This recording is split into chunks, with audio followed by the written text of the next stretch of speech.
Natiki, a folktale from South Africa. The sun was just setting over the land as all the hunters from the village returned for the evening meal. Women were preparing the food, and the children were playing games in the red-brown earth. There was much laughter and much talking all around.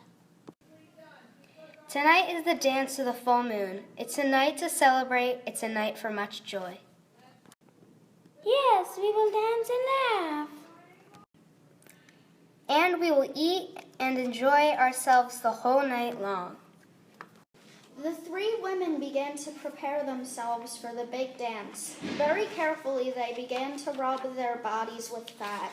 Their skin glistened in the moonlight, making them seem beautiful and young. But the youngest sister, Natiki, did not rub her body with fat. Go, Natiki. Go fetch the goats. Make sure you bring all of them in before nightfall. Do not leave any goats out. They must all be here for the moonrise into the sky. Now hurry and go get them. Yes, and go get the goats, you stupid sister. Get them now. We can't be bothered. We're getting beautiful for the dance. When you bring the goats, be sure to bring wood for the fire. There should be a big fire to keep away all the large animals that prowl through the night. Get lots of wood so that the fire may burn all night long. Now go, my child, do your chores and do them well. We must soon be off to the dance. Natiki was always treated badly by her mother and her sisters. They would always yell at her. They would always make her do all the work. They were always angry at her. It was said that Natiki was the most beautiful woman in the village, but her mother and two sisters never let her go out. Perhaps they were jealous. Perhaps they were very, very jealous. I will do as my mother commands. I will do as my sisters ask. There is work to be done, and I will do it. Thus, Natiki went out to find the goats. She collected the wood. She had also gathered up a small bundle of porcupine quills, which she tucked into her clothing. When she finally returned to the hut, her mother and her two sisters had already left for the dance. She put goats into a pen and began to build a fire. This is hard work. I am tired from all this work, but I would like to go to the dance. Perhaps I will meet a beautiful man there. Perhaps we will dance together in the night. Natiki began to rub melted fat all over her body. Her skin began to glow in the light of the moon. She brushed her hair and placed a necklace made from the shells of ostrich eggs around her neck. She threaded small beads through her hair. She was very beautiful indeed. Finally, she placed the porcupine quills in a small pouch, which she tied around her waist. It is time to go to the dance. It is time to have some fun. Natiki began to walk down a dusty path to the place where the dance was being held. As she walked, she stuck a porcupine quill in the dirt here and there. Soon she came to the top of a small hill and saw the dance off in the distance. There was much laughter and singing. The music was sweet and filled the night with joy. She moved on, and when she got to the fire, she stood off to the side. Who is that young girl? Have we seen her before? I do not know who she is. She must be a stranger. Yes, she must be new. She is very beautiful, but I do not know who she is. Soon Natiki moved to a group of women who were singing and clapping.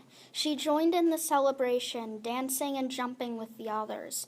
She was filled with happiness and joy. Her steps were light, and everyone noticed how well she moved around the fire.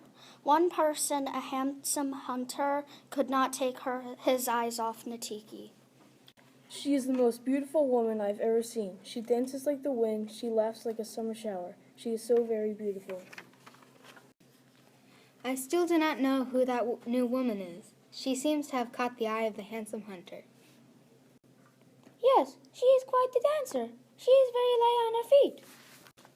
And her laughter is filled with much joy. Oh well, I think we're done here. Let's gather up some leftover meat and get on our way home. It's a long walk home, and we must be on our way. The mother and the two sisters started on their journey home, but Natiki stayed and danced some more. Finally, the handsome hunter approached her. You are a very beautiful dancer. You are like a gentle wind upon the savannah. I will walk you home. Thank you. You are most kind. The hunter and Natiki followed the porcupine quills on the path home. As they walked, Natiki told the hunter about her family. My mother and sisters are mean to me. They treat me very badly. They make me do all the work and all the chores. All of the work falls to me. They are always angry with me. Will they be angry with you tonight? Will they be angry because you came to the dance? Yes, they will be very angry. Then I will take you away from them. I will bring you to my house. I will make sure that there will always be meat in your pots and laughter in your house.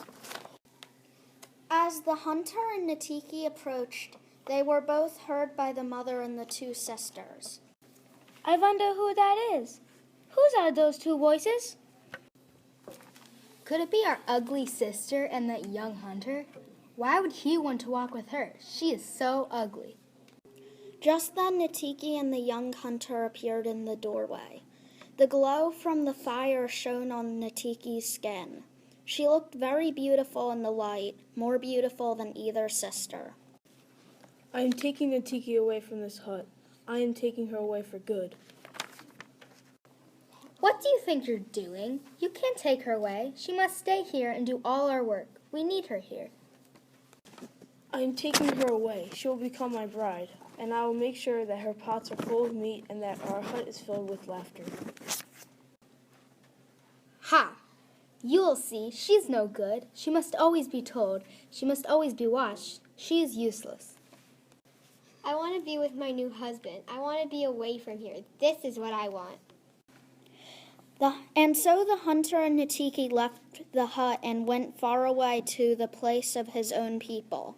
The hut where they lived was always filled with laughter, and Natiki's pots were always filled with meat. And so they had many children, and their lives were filled with much joy. Their life was very happy forever and after.